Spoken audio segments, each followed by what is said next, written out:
I'm not a pastor, but I teach.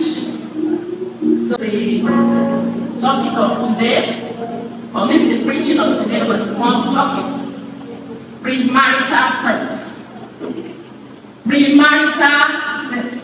But we need to speak about it. And most times, we have to speak about it in the church. We call it premarital sex now in English because we don't want to call it fornication. But the real thing that was given to us in the Bible is called fornication. So, I can get premarital sex, but actually, if you want to call it the plain English, it is called casual sex. So, I am sure you know what casual is. Sex is a sexual activity which is practiced by people before they have marriage. Sexual activities between a man and a woman before they are married. And these days, we have the other side as well. You should know what I'm talking about, the homosexualities, the gay, the lesbians. If you practice such sex, it's still premarital sex. Even after marriage, we have so many marriages now that is crashing. The husband finding out is gay or bi. No, we have so many English now. But so, premarital sex is considered a sin in many religions. 1 Corinthians 6:18-20. Okay, good. So it's written, flee fornication, every sin that a man doeth. We have different types of sexual sins. We have extramarital sex, we have masturbation, we have pornography, and homosexuality. So we might not really talk more about the others, but if you want to know more about the homosexuality, you can read Jude 1 verse 7 about the Sodom and Gomorrah. We have dangers of premarital sex. Number 1, trauma in case of unwanted pregnancy. I'm talking to the ladies now. The fact remains that you'll be the one to carry the pregnancy. Unwanted pregnancy, number 1. Number 2, high risk of STDs. Sexually transmitted diseases. A good example is syphilis, HIV, gonorrhea, hepatitis.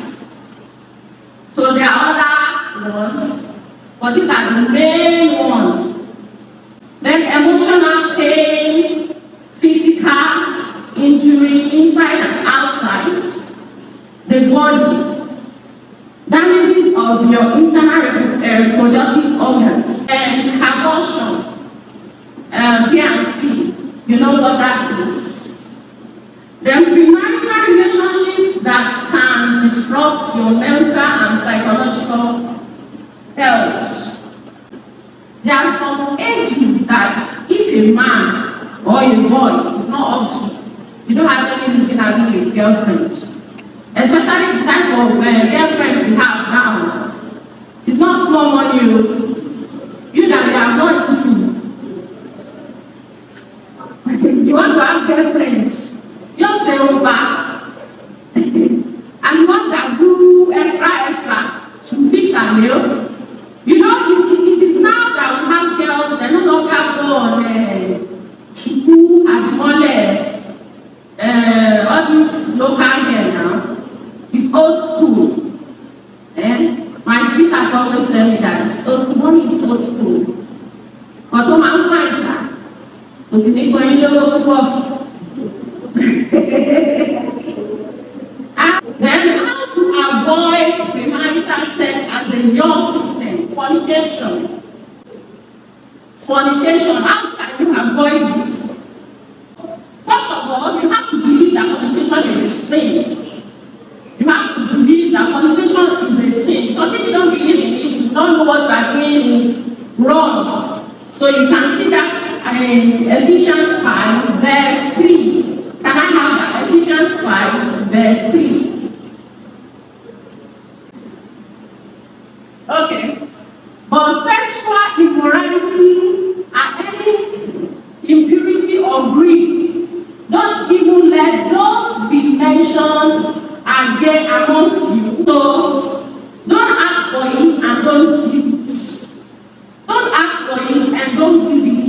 You know, there are some relationships that you'll be pressured, really pressured, you know, and you'll be like, I can't wait, I can't wait, I can't wait. So, how are you sure if you go ahead to do it, you're still going to wait?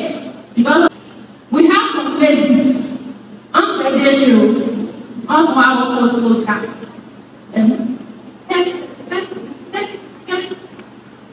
From the back, now coming to the front.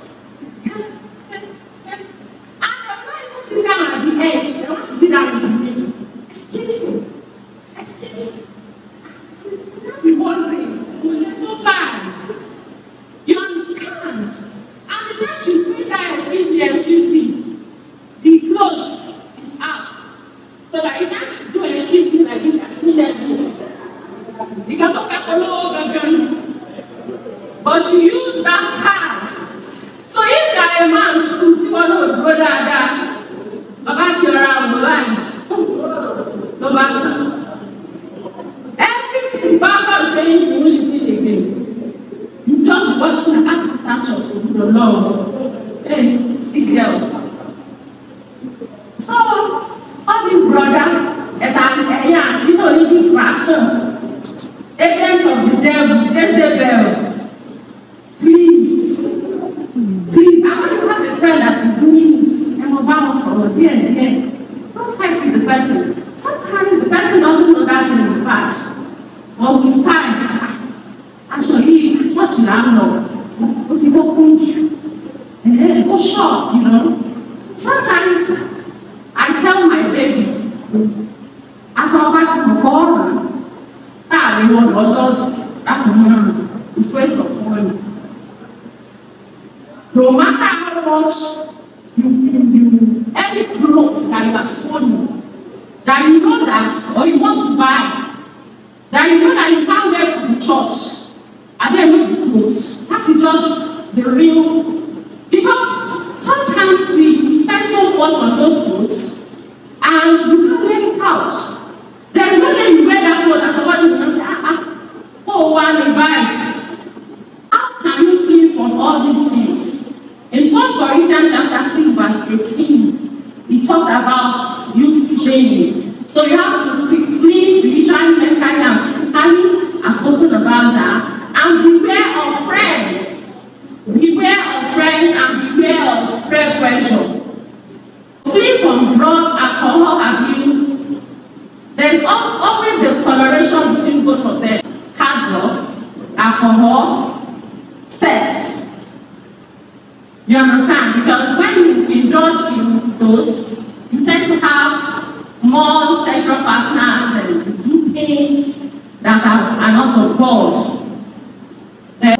So I encourage us to wear clothes that are befitting to God, and we should stop having sexual sins. Again, I'm not supposed to say this, I'm in church, but we still have to talk about it. If you want to have sex, please protect yourself. Protect, that is just true. I have to be honest with you. Because we talk about it, but you still do what you want to do. So protect yourself. You have so many things you can protect yourself with, so that you don't run yourself into trauma. I can see so many talking there. Do you want me to mention the names? But we're in church, so please, because you mention it, don't do it. Thank you.